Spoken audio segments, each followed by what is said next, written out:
ഹോസ്പിറ്റലിനൊക്കെ ഒന്നുമല്ല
പയ്യന്നൂരിലെ ജനങ്ങൾക്ക് ഒരാശ്വാസമേകേണ്ട ഹോസ്പിറ്റലാണ് ഈ ബേബി മെമ്മോറിയൽ ഹോസ്പിറ്റൽ.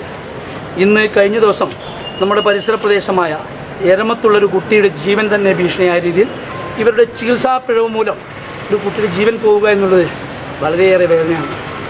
കുറച്ച് കാലങ്ങളായി പയ്യന്നൂരിലെ ചില ഹോസ്പിറ്റലിനെ കുറിച്ച് നമ്മൾ നിരീക്ഷിച്ച സമയത്ത് നമുക്ക് മനസ്സിലാക്കാൻ സാധിച്ചത് സാധാരണക്കാരായ ജനവിഭാഗത്തിന് അവരെ ജീവിത സാഹചര്യം വളരെ പ്രയാസപ്പെട്ടു പോകുന്ന സമയത്ത് ഒരു ഹോസ്പിറ്റലിലേക്ക് വന്നു കഴിഞ്ഞാൽ അറവുശാലയ്ക്ക് തുല്യമായ രീതിയിലാണ് ഒരു ചെറിയൊരു കാശ് കൊണ്ടൊന്നും ഇന്ന് പയ്യന്നൂരിലെ ഈ ബേബിയിലൊന്നും ഇറങ്ങിയിട്ട് പോകാൻ പറ്റാത്തൊരു സാഹചര്യമാണ് ഇന്നിവിടെ കിടക്കുന്നത്. ഒരു ചെറിയ ചികിത്സക്ക് വന്നാൽ പോലും 1 ലക്ഷം 2 ലക്ഷം എന്ന രീതിയിൽ പണം കായ്ക്കുന്ന മരമാണെന്ന ധാരണയിലാണ് ഇവരൊക്കെ സാധാരണക്കാരായ ജനങ്ങളെ ഊറ്റുന്നത്. സത്യത്തിൽ കാണുന്ന താലൂക്ക് ആശുപത്രി അതിനെ തന്നെ നമ്മൾക്കൊന്ന് പുഷ്ടിപ്പെടുത്തിയാൽ ഇതുപോലുള്ള ഗതികേടിലേക്ക് നമുക്ക് വരേണ്ട ആവശ്യമില്ല. ഞങ്ങളുടെയൊക്കെ ആഗ്രഹം ഈ താലൂക്ക് ആശുപത്രി പോലുള്ള ആശുപത്രിയൊക്കെ നല്ല രീതിയിൽ വളരണമെന്നാണ് ഞങ്ങളുടെ ആഗ്രഹം. ഒരുപാട് ബിസിനസ്സിൻ്റെ ഭാഗമായി ചില തൽപര കക്ഷികളുടെ ആവശ്യത്തിന് അനുകൂലമായിട്ട് ഈ ഇങ്ങനെ അവിടെയും ഇവിടെയുമൊക്കെ ആശുപത്രി തഴച്ചു വളരുകയാണ്. അത് ബിസിനസ്സായിട്ടാണ് ഇവർ കൊണ്ടാടുന്നത്. ആതുര സേവാരംഗത്ത് നല്ല രീതിയിൽ പോകേണ്ട ഇവരുടെ ഈ തെറ്റായ പ്രവണത ഒരു കാരണവശാലും അംഗീകരിക്കാനില്ല. ഭാരതീയ ജനതാ പാർട്ടി ശക്തമായി പ്രതിഷേധിക്കും. ഇവർ ഈ രീതിയിലാണ് മുന്നോട്ട് പോകുന്നതെങ്കിൽ ഇവർക്ക് ഒരു സ്റ്റെപ്പ് മുന്നോട്ട് പോകാൻ പറ്റില്ല എന്ന് ഭാരതീയ ജനതാ പാർട്ടി പറയുക.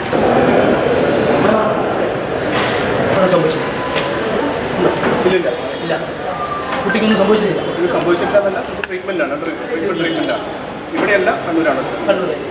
ഇവിടെ നിന്നും അപാകത സംഭവിച്ചു. ഞങ്ങൾ കുറച്ച് ദിവസം മുന്നേ ഇവിടുത്തെ ഇതൊന്ന് കാണുന്ന ആഗ്രഹം പ്രകടിച്ചു. അപ്പോൾ ഇവിടെ ഡ്യൂട്ടിയിലുണ്ടായിരുന്ന സ്റ്റാഫ് വന്നു. ഇന്ന് മാനേജ്മെൻറ്റിൻ്റെ ഉദ്ദേശിച്ചത് ഞങ്ങൾ പറഞ്ഞു ഒന്ന് കാണണം, ഒന്ന് വിളിക്കണം, നിങ്ങൾ വന്നോ വിളിക്കണം നോക്കട്ടെ. ഈ ദിവസം വരെ വിളിക്കാനുള്ള ഒരു സാഹചര്യം ഒരുക്കിയില്ല. അഹങ്കാരമാണെങ്കിൽ നിങ്ങൾ നിലനിർത്താൻ ഒരു കാരണവശാലും പയ്യന്നൂരിനെ പോലത്തെ സ്ഥലത്ത് നിങ്ങൾ തോന്നിയവാസം നടത്താൻ ഞങ്ങൾ പറയാം. ഇത് ഭാരതീയ ജനതാ പാർട്ടിയുടെ തീരുമാനം. നിങ്ങൾക്കിതുമായി ബന്ധപ്പെട്ട് പറയാം. നമുക്ക് നിങ്ങൾ പറഞ്ഞ കാര്യം വന്ന കാര്യം നിങ്ങൾ സീരിയസ് ആയിട്ട് തന്നെ ഗൗരവത്തോടെ തന്നെ നമ്മൾ എടുക്കുന്നു. പ്രത്യേകിച്ച് കുട്ടികളുടെ ട്രീറ്റ്മെൻ്റ് ആണല്ലോ, ട്രീറ്റ്മെൻറ്റ് കാര്യങ്ങളായിട്ട് ബാക്കി അത് കഴിഞ്ഞ ശേഷം നമുക്ക് പറയാൻ പറ്റുള്ളൂ കുട്ടിയുടെ അവസ്ഥ എന്താണെന്നുള്ള കാര്യം. ട്രീറ്റ്മെൻറ്റ് കഴിയട്ടെ നമുക്ക് പറയാം. കുട്ടിയുടെ പാരൻസിൻ്റെ അടുത്ത് എല്ലാം കമ്മ്യൂണിക്കേറ്റഡ് ആണ്. കുട്ടിയുടെ അച്ഛൻ്റെ അമ്മയും അതേപോലെ തന്നെ ഡോക്ടറുണ്ട്, അവരുടെ അച്ഛൻ്റെ അനിയൻ ഡോക്ടർ അജിത്ത്, അവരുടെ അടുത്ത് എല്ലാം കമ്മ്യൂണിക്കേറ്റഡ് ആണ്. ഒരു ഫുള്ളി കൺവിൻസ്ഡ് ആണ്. ഇതിനെക്കുറിച്ചിട്ട് പറഞ്ഞ കാര്യങ്ങളെല്ലാം കൺവിൻസ്ഡ് ആണ്. കുറച്ച് മുമ്പോടെ ഞങ്ങൾ ഡോക്ടർ അജിത്തിനോട് സംസാരിച്ചോളൂ. ആളിപ്പോൾ ഓൾറെഡി ട്രെയിനർക്ക് വന്നുകൊണ്ടിരിക്കുന്നുണ്ടെന്ന് പറഞ്ഞു.